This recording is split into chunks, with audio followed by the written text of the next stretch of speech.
この動画は過去動画の再放送です。途中紹介されている別動画は、現在アップされていないものもあり、リンク切れしている場合がありますが、ゆっくり再アップしていきますのでお待ちくださいね。それではご覧ください。例えばね、こんなイラストがあるんですが、この絵の髪の毛の部分だけわざと変にしてみましょう。はい、ドン。ね。もう髪の毛一つでここまで印象が悪くなっちゃいました。今のはね、ちょっと大げさなんですけど、キャラクターイラストを描く上では髪の毛がどれだけ重要なのか分かっていただけたと思います。こんにちは、斉藤直樹です。今回は、ブブーこんな描き方はダメプロ絵師が髪の描き方を完全解説ということで、キャラクターにとってとって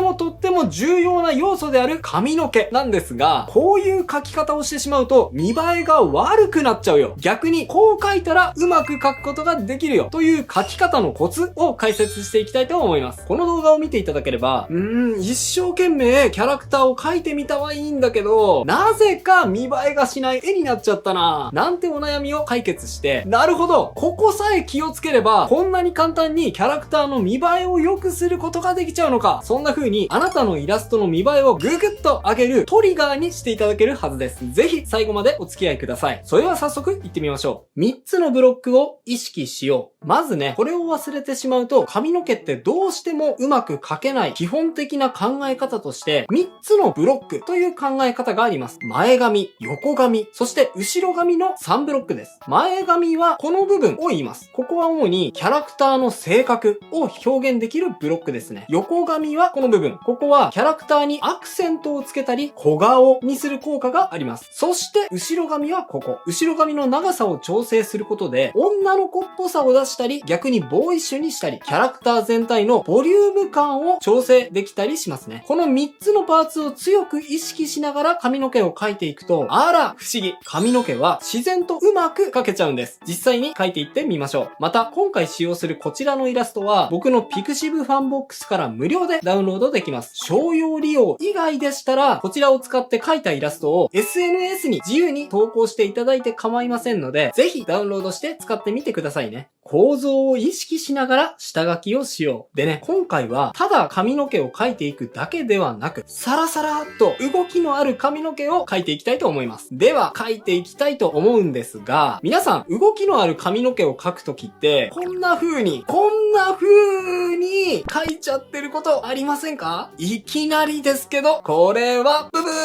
気持ちはわかるんですけど、落ち着いてください。さっき言ったこと完全に忘れてませんか？髪の毛を描いていくときには、流れがある髪の毛であろうとなかろうと、3つのブロック、前髪、横髪、そして後ろ髪を意識しながら描いていくことが大事なんです。コツはですね、3つのブロックの特に生え際の部分を強く意識すること。例えば、前髪の生え際はこの辺ですよね。この生え際の根元は毛をあまり動かさずに毛先だけを風になびかせる。今回は右に向かって風が吹いている想定なので、右側に向かって髪の毛の毛先をなびかせていきます。そして横髪も同じですね。横髪の生え際はこの辺なので、この辺の毛はあまり遊ばせずに毛先の方で流れや表情を作っていくということを意識しながら描いていきます。で、後ろ髪なんですが、田中ちゃんは後ろ髪を束ねているので遊ばせることなくギュッと縛ってツインテールの根元に向かって髪の毛の流れを描いていきますね。で、ツインテールの部分、ここで動きを描いていきます。この部分もリボンで束ねている根元の部分を意識しながら、根元はギュッと縛られて動きがなく、毛先に行くに従って風にたなびいているように激しく動きをつけていきましょう。ほら、どうでしょう。3つのブロックを意識しただけでかなりまとまりがあって構造感があるイラストになってきたのがお分かりいただけると思います。比較すると一目瞭然ですね。でね、ここで1個だけとっておきのステップアップポイント。きしめん髪を描こう。この髪の毛を見てください。この髪の毛、よく見るときしめんのように1枚のペラペラな面が裏面、表面が見えるようにねじれているのがわかると思います。こんな風にきしめん髪を取り入れて描いてみると、さらに髪の毛に構造感や動きを表現することができちゃいます。覚えておいてくださいね。線画の前にグレーで塗ろう。はい。おおよそ下書きができたので、よーし、線画行くぞってね、腕まくりして、下書きを薄く透かして髪の毛の清書に行こうとしているあなた。ブブー。はい。ちょっと待ってくださいね。もちろん、ベテランの方はこういう書き方をしても経験的にうまくいっちゃうので、そういう方の書き方を見ていると、ついついそれ真似して、いきなり書いていっちゃいたくなるんですが、ここでもう一工程、髪の毛をうまく描きたい場合には、すぐに線画に行かないのが超重要です。では、どうすればいいのか。一旦下書きした髪の毛をグレーで下塗りしてみましょう。はい、グレーで塗ってみました。こうするとですね、髪の毛の動きや構造感、それとボリュームがどのくらいなのか、はっきりと見える化できるんですよ。グレーで塗る前は、これでいいじゃん、完璧じゃんって思ったのに、グレーで塗ってみたら、あれ思ったのと印象ちょっと違うな。もうちょっとボリュームがあると思ったのに、逆にもうちょいスッキリさせたかったな。はたまた、もうちょい髪の毛に動きをつけたいな。この部分の髪の毛の流れは少し変えたいな。なんて思った人が多いと思うんですね。おめでとうございます。それに気づいただけで、今回の講座、見る価値が十分あったと思います。今回の講座は、実はここが最大のキーポイントです。髪をうまく描くには、この段階でグレーで一度塗ってみて、そしてこの段階で形をしっかりと整えること。それが失敗しないためにはめちゃくちゃ重要なんですね。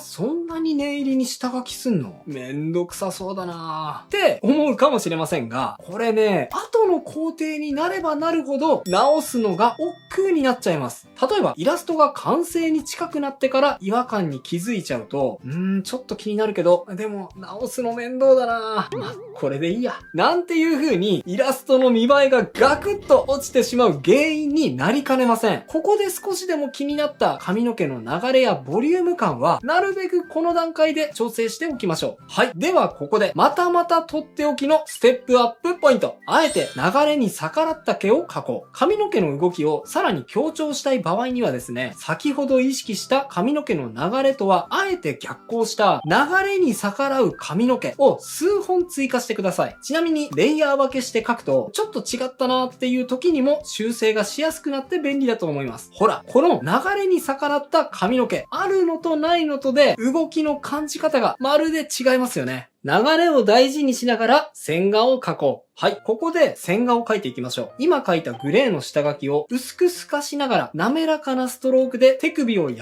らかく使ってシュッシュッシュッシュッってね、線を引いていきます。でね、こういう動きがある髪の毛の場合に気をつけたいポイントとして、ついついね、こういう他の髪の毛で途中遮られてしまった線を描くとき、こんな風に描いていっちゃいそうになることあると思うんですが、これは、ブブー！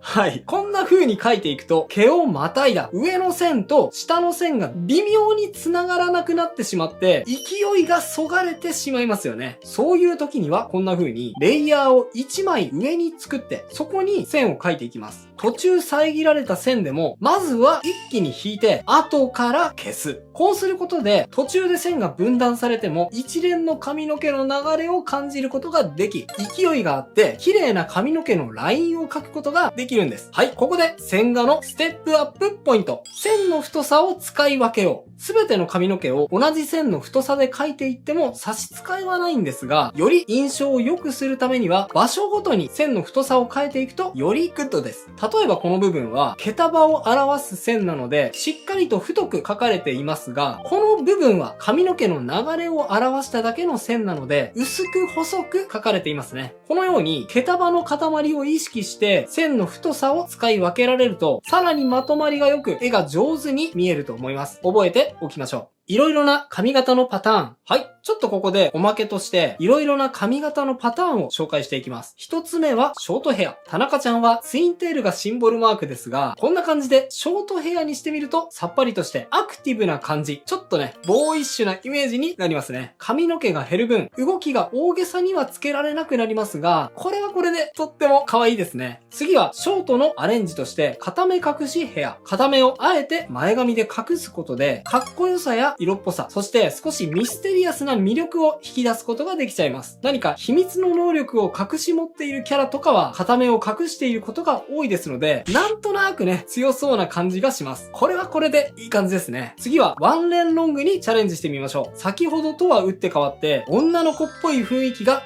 前面に押し出されますね。いつもは髪の毛を束ねている田中ちゃんですが、髪の毛を下ろすとこんな感じなのかもしれませんね。いつもとの雰囲気のギャップにちょっとね、ドキッとしちゃいました。最後にパッツンロング。パッツンロングはどことなく個性の強さ、芯の強さのアピールになります。なので、我が強い女性、お嬢様っぽい感じだったり、自分をはっきりと持っているような、そういうニュアンスを含ませることができますね。そう思うと、めちゃくちゃ上から目線で命令しているような表情に見えてきました。同じキャラクターでもこんな風に色々なヘアアレンジでかなり印象が変わりますよね。皆さんも色々と実験してみると楽しいと思います。ぜひ試してみてくださいね。全体のバランスを大事にしながら着彩しよう。さて、それでは線画ができましたので、先ほどの続きをやっていきましょう。次はお待ちかね、塗り着彩の工程ですね。さあ、早速塗っていくんですが、割とよく髪の毛を塗っていくときに、よーし、髪の毛をサラサラって塗っていくぞってね、その意識だけで先走ってしまって、こんな風にふわわ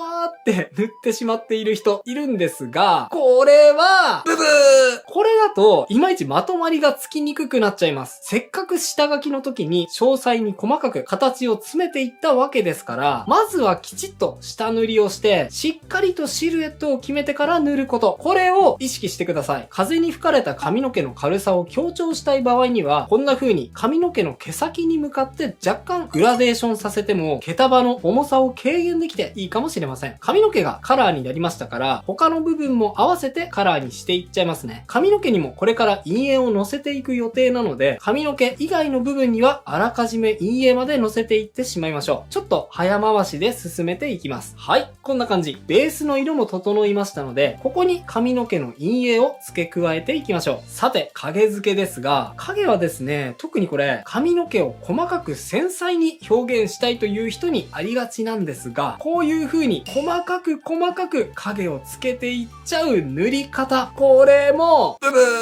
これをやっちゃうとですね、ちょっと全体的にくどく、ケバケバしくなってしまって、髪の毛の軽さが逆に出にくくなっちゃいます。絵柄にもよりますが、まずは大雑把な陰影を意識して、全体に影付けをしていくのがいいと思います。こんな風にまずは影を大雑把につけていき、陰影のバランスが整ったなーって思ったら、細かい毛束感をそこに追加していく。そんなイメージで塗っていくと、髪の毛の影はうまく塗れると思います。次にハイライトを入れていきます。ハイライトは好みにもよりますが、前髪部分を中心に入れてあげると、顔周りの情報が増えて、見た目が華やかになりますね。ハイライトを入れる時のコツはですね、髪の毛のハイライトは、天使の輪っかとも呼ばれるように、髪の毛をぐるーっと円形に取り囲むようにして入るのが理想です。動きがある髪の毛の場合には、そこまで綺麗にハイライトは入らないかもしれませんが、若干輪っかを意識して描いてあげると、まとまって綺麗に見える塗りにできると思います。そしたら最後に反射光もプラスしていきましょう。これは好みで入れても入れなくても良いですが、髪の毛のツヤツヤ感をさらに強調したかったり、背景に馴染ませたいという場合には入れると良いですね。ソフトライトレイヤーなどを上に追加して、影の中に下から照り返されてできたツヤをうっすらと描き足していきましょう。ほら。これを入れると一層髪の毛がツヤツヤして見えるでしょ。ここで最後のステップアップポイント。場所によって明るさを変えよう。ここまででも十分なんですが、最後にみんなと差をつけられる仕上がりがぐっと良くなるポイントを特別にお伝えします。特に髪の毛の場合には、全体に対して髪の毛の面積が広いので、同じ明るさの部分が多くあると、なんだか単調な絵に感じてしまう場合があります。そういう時にはですね、場所によって明るさを意識的に変えてあげるとさらにグッドです。具体的には例えば奥の髪の毛、これを今背景が白ですからスクリーンレイヤーモードとかハードライトレイヤーモードでもいいです。上からうっすら色をのせて手前の髪の毛の色と差をつけてあげましょう。そうするとほら手前と奥の関係性がより明確になって絵の奥行きを感じられるようになりましたよね。絵を単調に見せないためには効果的な工夫ですので、ぜひ取り入れてみてくださいね。いかがだったでしょうか？今回の講座がちょっと難しかった。もっと基本的な動きがあまりない髪の毛の描き方が知りたいという方は、以前のこちらの動画、髪の毛の描き方と髪の毛の塗り方を解説した動画がありますので、こちらを参考にしてみてください。そして最後にお知らせがあります。斉藤直樹チャンネル2周年になりました。そこで2周年を記念して、こちら、けいちゃん、なぎさちゃん、たなかちゃんの LINE スタンプ、配信が開始となっております。見て、めちゃくちゃ可愛くないですか？一つ一つのフレーズに対して、けいちゃん、なぎさちゃん、たなかちゃんで、ニュアンスが微妙に違いますので、その時の気持ちによってね、スタンプを3種類使い分けられるっていう、気の利いたデザインになっております。全40種類のスタンプで、販売価格120円となっております。実はね、こっそりと僕のスタンプも4種類だけ紛れ込んでるっていう、概要欄に販売ページへの URL を載せておきましたので、ぜひぜひオリジナルスタンプ使ってみてください。それではまた次回の動画でお会いしましょう。ということで、再放送をお届けしました。いかがだったでしょうか？新チャンネルのチャンネル登録と高評価もよろしくお願いします。